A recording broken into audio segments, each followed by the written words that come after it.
तो hi hello, कैसे हैं मेरे प्यारे कक्षा 10 के विद्यार्थियों। आज की इस वीडियो में हम लोग कक्षा 10 की एनसीईआरटी गणित विषय के अंतर्गत प्रश्नावली 5.1 जिसका प्रश्न संख्या 4 का 5वां 6वां और 7वां और 8वां सवाल बताने वाले इस वीडियो में।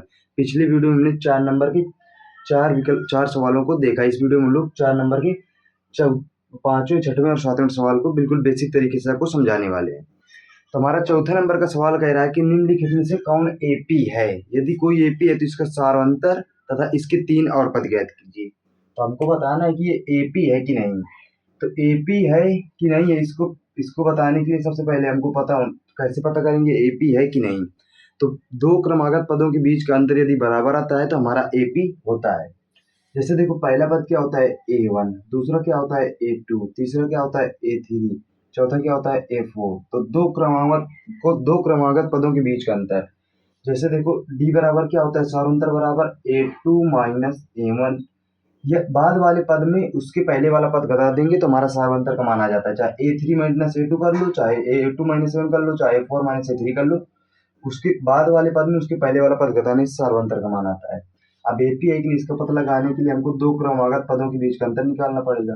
तो A2 माइनस A1 बराबर A3 माइनस A2 अगर कर देते हैं, बाद वाले पद में पहले वाले पद को घटाया, फिर तीसरे पद को दूसरे पद से घटाया, तो अगर इन दोनों का मान बराबर आता है तो हमारा एपी है। तो हमने चलो इसको सूत्र में रखकर देखते हैं एपी है कि नहीं। देखो A2 मान कितना है, 3 प्लस अंडर रूट 2, ठीक है, माइनस का 3 आ जाएगा बराबर A3 का मान कितना है, 3 plus 2 under root 2। A3 minus A2 करना है तो माइनस, ये प्लस का है तो माइनस का हो जाएगा, माइनस अंडर रूट 2। देखो, प्लस का 3 माइनस का 3 कट गया, अंडर रूट वाला अंडर रूट से ही जुड़े घटेगा, ठीक है। अब देखिए, -3 प्लस 3 कट गए। अभी देखो, प्लस का 2 अंडर रूट 2 है और ये माइनस का अंडर रूट 2 है, तो मतलब ये एक अंडर रूट 2 है और ये 2 अंडर रूट 2 है। तो 2 अंडर रूट 2 में एक अंडर रूट 2 चला जाएगा तो कितना बचेगा, अंडर रूट 2। ये 2 था, इसमें एक चला गया तो प्लस का बड़ा है तो प्लस का चिन्ह आएगा। तो देखो, दोनों बराबर है, अतः यह एपी है। अगर दोनों दो क्रमागत पदों के बीच का अंतर बराबर आता है तो एपी है, और सार्वंतर का मान भी यही है। तो डी बराबर अंडर रूट 2, डी मतलब सार्वंतर कहते हैं, तो डी बराबर अंडर रूट 2 आ गया। अब ये पद आ गया तो उसके 3 और पद कह रहा है, तो ये चौथा पद है, तो पांचवा पद क्या होगा, A5, A प्लस 4D। चौथा पद है, देखो, पहला पद A1 हो जाता है, पहला पद होता है A, दूसरा पद होता है A प्लस डी, तीसरा होता है A प्लस 2D। देखो, पहला पद A हो जाने की वजह से दूसरा पद A प्लस डी, तीसरा पद A प्लस 2D, तो एक घटा के, जैसे पांचवा पद कह रहा है तो A प्लस 4D कह देंगे, 10वां कहेगा तो A प्लस 9D, डी में एक घटा देते हैं तो हमारा वही पद बन जाता है। A5 कह रहा है तो A प्लस 4D करेंगे, और हमको A6 A प्लस 5D और A7 A प्लस 6D ज्ञात करना है।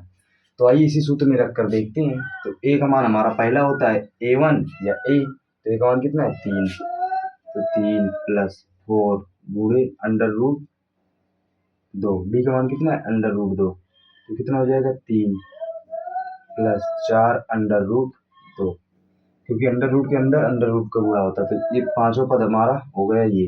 अब आइए छठवां पद देखते हैं। छठवां पद A का मान कितना है, 3 प्लस 5 गुणे अंडर रूट 2, तो कितना हो गया, 3 प्लस 5 अंडर रूट 2। अब सातवां पद क्या हो जाएगा, 3 प्लस 6 अंडर रूट 2 हो जाएगा।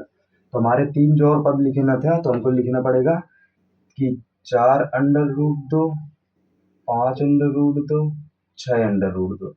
तो इस तरीके से हमारा पांचवा सवाल सोल्व होता है। अब आइए देखते हैं छठवां सवाल, इसको थोड़ा मिटाना पड़ेगा। अब छठवां पद में भी वैसे ही करते हैं। तो ये A1 का मान है, ये A2 का मान है, ये A3 है, ये A4 है। तो A2 माइनस A1 बराबर A3 माइनस A2 करते हैं, तो A2 का मान कितना है, 0.22 माइनस 0.2 बराबर A3 कितना है, 0.222 माइनस 0.22, ठीक है। तो बाद इसमें इसको घटा कर देखते हैं, तो 0.22, दशमलव के नीचे दशमलव रखेंगे हम लोग, तो 0.2, इसके नीचे 0 मानो, तो 2 में 0 गया, 2 में 2 गया, 0, 0.02 आया, 0.02। अब इसमें देखते हैं कितना है, 2 वो कितना है 0.22 इसके नीचे जीरो मारो तो 2 0 0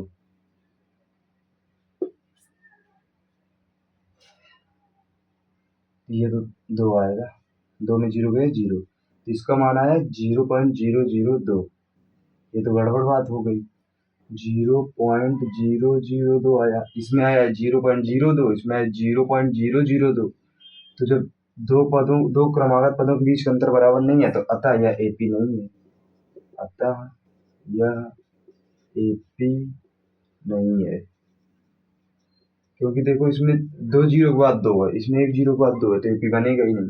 अब आइए देखते हैं 7वां सवाल। तो देखो ये A1 हो गया ये A2 हो गया A3 हो गया ये A4 हो गया तो A2 माइनस A1 बराबर A3 माइनस A2 अगर आता है तो हमारा AP है तो A2 मान कितना है 4 माइनस A1 का मान कितना है 0 A3 का मान कितना है A3 का मान कितना है -8 A2 का मान कितना -4 तो माइनस सूत्र का और माइनस वो तो माइनस माइनस प्लस तो ये कितना बचा 4 ये माइनस का था A2 तो माइनस लगा यहाँ पर -4 अब -8 में प्लस का 4 गए तो -4 तो देखो ये बराबर है तो अतः ये AP है अतः AP है और सारांतर भी इन्हीं के अंतर से निकलता है तो D का मान सारांतर हमारा कितना है -4 अब सारांतर मान आ गया तो अब इसके 3 पर और अगले ज्ञात करने तो A5 क्या होता है A प्लस 4D तो A का मान कितना है यहाँ पर A का मान है 0 तो 0 कर दिए प्लस 4 गुणे D का मान कितना -4 तो कितना हो गया माइनस का 16 तो इसका मान कितना हो गया माइनस का आगे 16 अब अगला जो पद होगा तो माइनस का 16 हो गया। अब A6D देखते हैं तो A6D बराबर A प्लस 5D तो A का मान 0 है प्लस 5 गुणे -4 तो 4 पंचे 20 तो -20 तो अगला पद क्या आएगा -20। अब A7 ज्ञात कर लेते हैं A7 बराबर A प्लस 6D तो A का मान कितना है 0 प्लस 6 गुणे -6 तो 4 6 24 तो माइनस का 24 तो अगला पद -24 हो जाएगा। पढ़